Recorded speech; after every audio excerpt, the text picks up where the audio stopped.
Pradžia kūrybos tai yra mano žvalgytuvės keliavimas kažkur, gamtoje buvimas, tiesiog ryte išėjimas į pievą rasotą, pasisveikinimas su tais augalais.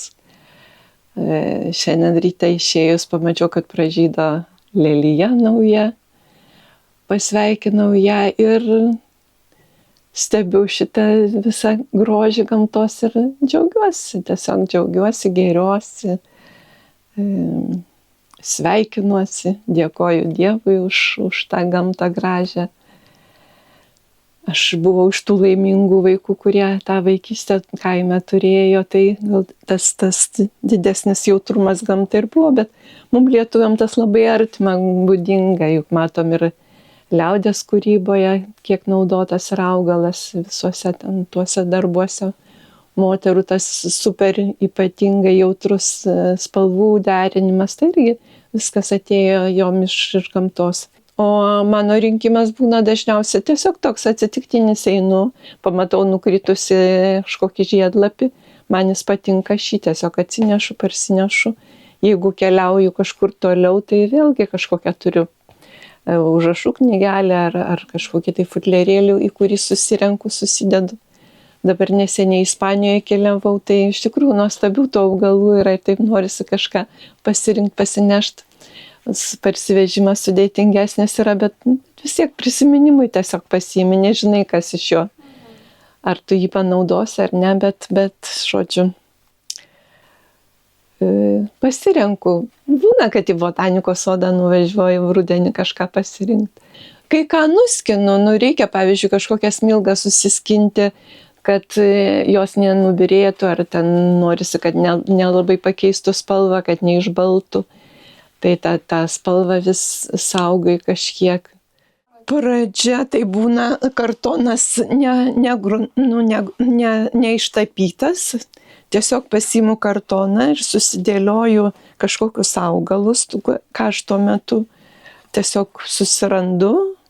Kažkokios mintis gimsta, aš juos susidėlioju ant to pagrindo ir matau tada spalvinę gamą, matau tą nuotaiką, kokia tam paveiksle bus. Ir bedėliojant pajuntu tą visą ir nuotaiką, ir pajuntu spalvą, kokia turėtų būti. Ir tada imu pastelę, turiu pastelės įvairių spalvų. Kartonas jau būna nugruntuotas paprastai akriliniais dažais. Ir tada paimu kartoną ir su kartono kreidelėm tiesiog imu ir dengiu tą foną, atitinkamai augalus nuimu nuo kartono, susidedu šalia.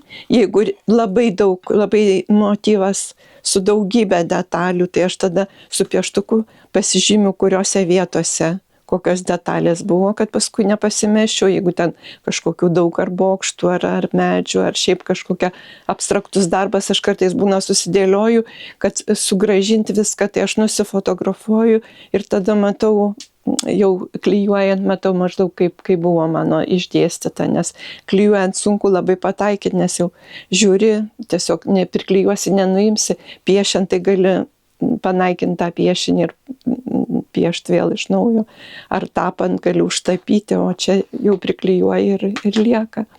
Naudoju mentelę odontologo, labai pagalba didelė, jau pastebėjo turbūt, kad su ja yra paprasčiau tuos ypač trapius, tokius smulkutės detalės, pavyzdžiui, dagio pūkeliai, tai jie labai plonyčiai, smulkučiai, tai juos paskui ir patepus klijais su mentelė lengviau uždėti.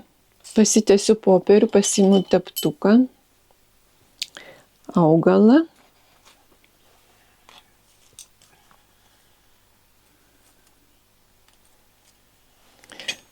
Tada tepu jį klijais visą, nuo krašto iki krašto atsargiai, kad nesutrupėtų. Jeigu augalas būna stambesnis ir kietas ir labai susibangavęs, tai tarp dviejų drėgnų servetėlių tada sudedu medžiaginių, kad jis atidrėktų ir drėgną tepu, nes gali trupėti. va šitas va toks augalas irgi toks ažūrinis, jį sunku yra, labai atsargiai reikia tept, bet nu tą darau jau 30 metų, tai po to aš jį paimu tiesiog ant to paties teptuko ir dedu toj vietoj, kur numatyta, kur jisai turėjo būti. Ir pasiimu tada truputėlį popieriaus, to minkšto tokio tualetinio, ir su juo nuspaudžiu, nugeriu likutį kažkokį tai tų klijų, kiek jų yra likę. Nu va, ir vienas tas lapelis yra priklytas jau. Tuo metu, kai aš dirbu, tai dirbtuvės būna ir grindys, ir visi kampai nukloti šitom dėžėm su tais augalais. Ir aš tiesiog gal kaip tapytojas ima dažus, dėliojasi paletį, atspalvius, renkasi atspalvius.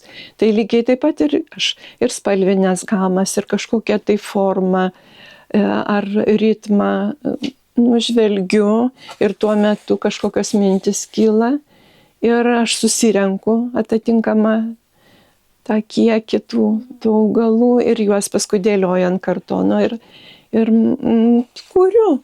Man tas žodis kūryba, aš galvoju, kad kūrėjas vienas ten aukščiausias, o mes tiesiog mokomės, jis mums duoda kažkokią mintį ir mes tiesiog skaitom tas jo mintis.